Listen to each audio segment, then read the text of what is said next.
Cuando revisamos las guías de diagnóstico y tratamiento, así como los libros de texto, y leemos sobre el trastorno o desorden bipolar, vemos perfectamente bien sistematizados los criterios diagnósticos y los diferentes tipos de trastorno bipolar.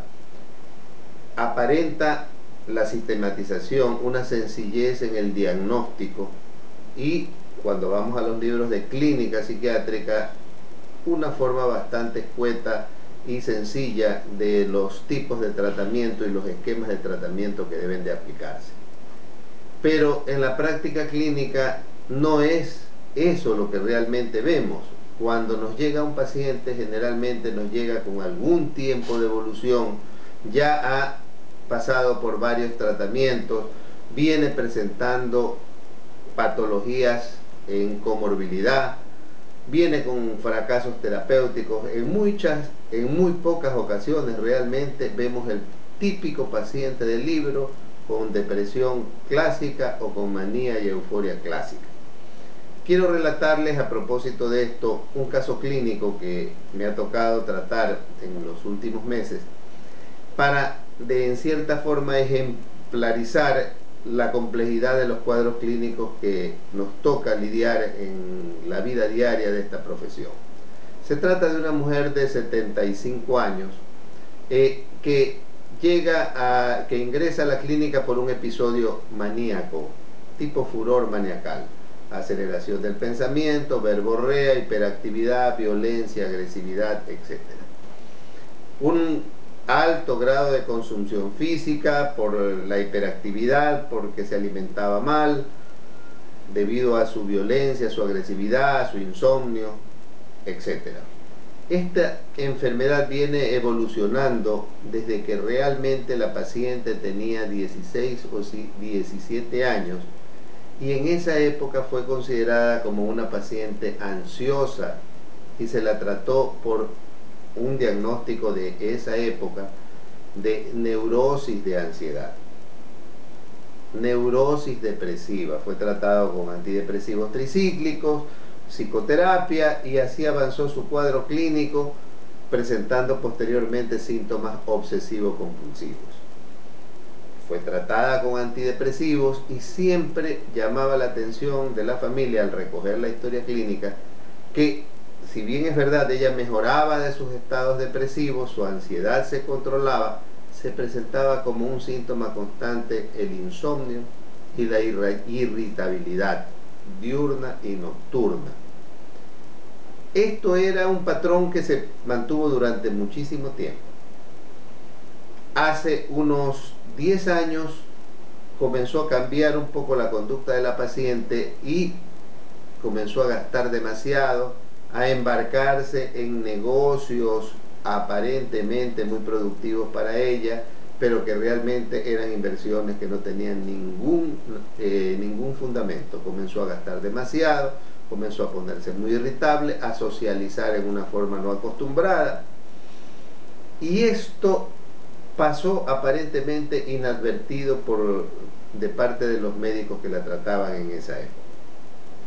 Recién hace 4 años, en un episodio depresivo con un cambio brusco hacia un estado hipomaníaco, es diagnosticada por un nuevo especialista que la trataba de desorden bipolar, cumpliéndose aquí algo que realmente se ha observado en la práctica clínica, es que muchas veces el trastorno bipolar es diagnosticado después de 15 o 20 años de evolución, como en este caso. Hace unos 4 meses, la paciente, ya estando tratada como desorden bipolar, hace un episodio maníaco intenso que ya no es posible abordarlo en un tratamiento ambulatorio, en consultorio, y en esas condiciones ingresa a la institución para tratamiento. Ingresó con un tratamiento ya instalado con quetiapina en dosis terapéutica. Se le instaló además un estabilizador del ánimo, ácido valproico, asimismo en dosis terapéuticas, y el cuadro clínico no cedía. La paciente seguía en estado maniacal, seguía con insomnio, seguía con agresividad, seguía con violencia, se instaló un tratamiento además con un neuroléptico típico, tradicional, como el haloperidol. Con esto se logró disminuir en algo la hiperactividad de la paciente, pero como neuroléptico potente que es, comenzó a dar complicaciones y se presentó un síndrome extrapiramidal severo con una impregnación rápida de la paciente. Miren lo complejo del cuadro y cómo va presentando complicaciones. En esas condiciones, ya que seguía la paciente en cuadro maniacal y se fue necesario comenzar a disminuir las dosis de haloperidol, manteniendo dosis terapéuticas de quetiapina, se plantea el tratamiento electroconvulsivo con la paciente. Cierta renuencia en principio de los familiares debido al prejuicio que existe en algunos medios todavía sobre este tratamiento, y finalmente se logró que los familiares den la autorización y se comenzaron a hacer sesiones de tratamiento electroconvulsivo con anestesia y relajación. La paciente comenzó a evolucionar satisfactoriamente, el cuadro maniacal comenzó a ceder, el insomnio comenzó a ceder, la confusión mental que la paciente ya presentaba comenzó también a ceder, y esto permitió que se puedan reducir las dosis de neurolépticos a dosis mucho más manejables, con menos efectos secundarios, y la paciente comenzó a evolucionar en una forma satisfactoria.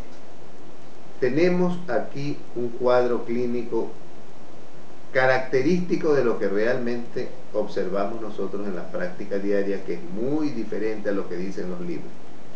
Este es un paciente, esta es una paciente con comorbilidad de trastorno de ansiedad y síntomas obsesivos compulsivos, que ya presenta un deterioro cognitivo bastante severo como consecuencia del tiempo de evolución de su enfermedad, y con un desorden bipolar que ha venido evolucionando seguramente hace unos 15 o 20 años y que recién se lo diagnostica hace 4, cuando ya la enfermedad ha avanzado y ha producido el deterioro. No es como clásicamente se consideraba, que la psicosis maníaco-depresiva, a diferencia de la esquizofrenia, no producía deterioro. Produce deterioro cognitivo moderado, severo y grave en los pacientes. A esta paciente, alguno de sus médicos que la vio en los últimos tiempos la diagnosticó de Alzheimer, cuando realmente es un deterioro propio de la evolución de la enfermedad. Al hacer la resonancia magnética se encontró una gran atrofia córtico-subcortical y un agrandamiento de los ventrículos.